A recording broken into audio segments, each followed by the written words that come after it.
ರೈತ ಬಾಂಧವರು ನಮಸ್ಕಾರ.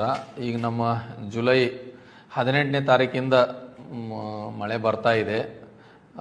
ಈಗ ಒಂದು ವಾರ ಆಯಿತು, ಸುಮಾರು ಚೆನ್ನಾಗಿ ಮಳೆ ಬರ್ತಾ ಇದೆ. ಇದರಿಂದ ತಮ್ಮ ಹೊಲದಲ್ಲಿ ಎಲ್ಲೆಲ್ಲಿ ಏನು ತಗ್ಗು ಪ್ರದೇಶ ಇದೆಯಲ್ಲ ಆ ಕಡೆಗೆ ನೀರು ಬಂದು ನಿಲ್ತದೆ. ದಯವಿಟ್ಟು ಯಾರು ಕನ್ಫ್ಯೂಸ್ ಮಾಡ್ಕೊಬಿಟ್ಟು ಪೂರ್ತಿ ಹೊಲ ಎಲ್ಲ ನಿಲ್ಲಲ್ಲ, ಎಲ್ಲಿ ತಗ್ಗಿರ್ತದೆ, ಎಲ್ಲಿ ಕೋಡಿ ಇರ್ತದೆ ಆ ಕಡೆ ಬಂದು ನೀರು ನಿಲ್ತಿರ್ತದೆ. ಆ ಕೋಡಿ ಇರುವಂಥ ಪ್ರದೇಶದಲ್ಲಿ ತಾವೇನದಲ್ಲ ಒಂದು ಕಾವಲಿ ಮಾಡಿ ನೀವು ನೀರು ಹೊರಗೆ ಹೋಗಿ ಮಾಡಬೇಕು. ಇಲ್ಲ ಅಂದರೆ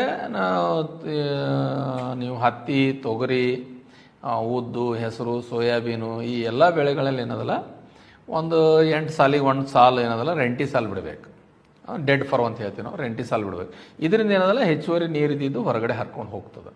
ಇದರಿಂದ ಏನಾಗುತ್ತೆ, ನಮ್ಮ ಉಳ್ಕಿದ ಬೆಳೆ ಉಳಿತದೆ. ಅದರ ಸಲುವಾಗಿ ರೈತ ಬಾಂಧವರು ಬಸಿಗಾಲುವೆ ಮಾಡೋದು, ರೆಂಟಿ ಸಾಲು ಮಾಡೋದ್ರಿಂದ ಈಗೇನು ತೊಗರಿಗೆ ನಮ್ಮಲ್ಲಿ ಫೈಟೋಪ್ತೇರಾ ಮಚ್ಚೆ ರೋಗ ಅಂತೇನು ಬರ್ತದೆ, ಇದೇ ನೀರು ನಿಂತ ಸನ್ನಿವೇಶದಲ್ಲಿ ಬರ್ತದೆ.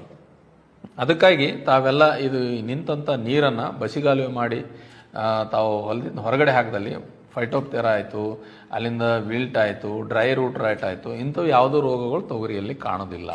ದಯವಿಟ್ಟು ಅದಕ್ಕೆ ಎಲ್ಲರಿಗೂ ನಾವು ರಿಕ್ವೆಸ್ಟ್ ಮಾಡ್ತೀವಿ, ನಿಮ್ಮ ಹೊಲದಲ್ಲಿ ನಿಂತಿರುವ ನೀರನ್ನು ಬಸಿಗಾಲುವೆ ಮೂಲಕ ದಯವಿಟ್ಟು ಹೊರಗಡೆ ಹಾಕಿ ಮುಂದೆ ಬರುವಂಥ ಸಮಸ್ಯೆಯಿಂದ ತಾವೆಲ್ಲರೂ ಸಂರಕ್ಷಿತವಾಗಿ ಇರ್ಬೋದು.